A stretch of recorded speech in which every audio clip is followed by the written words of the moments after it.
how does it differ across different contexts? You know, when you look at nation building, and particularly in North America, in the United States and Canada, there's a framework of rights that nations are able to work with. Those rights aren't always respected. They have to be defended. But nation building, in a sense, has a platform to stand on, whether it's the treaty relationship or past histories in which there have been relationships between indigenous peoples and governments, formal relationships.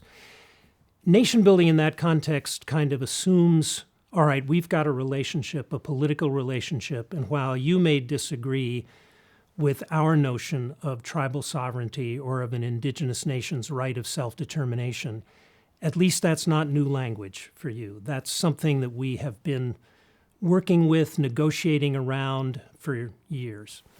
You go to a place like Australia, which has a similar overall historical context. It's a primarily settler state with a primarily English legal and political heritage, but there's no comparable framework of rights that Indigenous peoples can, in a sense, stand on or work within. So nation building there has to start from whatever space you can find that captures the attention of the government you're dealing with.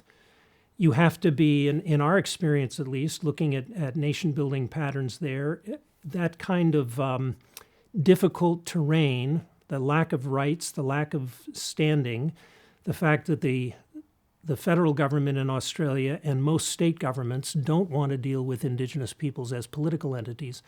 What that does is force a level of innovation and creativity, a search for where are there interstices in the constraint regime that we can work with? Where can we push the envelope a little bit and begin to claim some decision-making power against opposition?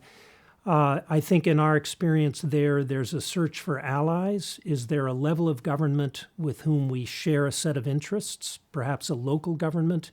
If we can build a relationship with that local government, then perhaps a higher level government, state, regional, the federal government, will take us seriously because of that relationship. So the context matters. I'm not convinced that groups in these different contexts are trying to accomplish different things, but they have to adopt different strategies in order to get to the same place. And I would hate to describe that as things are easier in North America, because I think Indigenous nation building in North America is very difficult. It's contentious. It's been exhausting. Protecting those rights is exhausting. It's required generations of people willing to go out in the streets and fight for these things. But in North America, you do begin from a different place. And I think if we've not really looked closely at nation building in other parts of the world outside North America, Australia, and New Zealand, or at least our look at those other situations has been brief, less in-depth.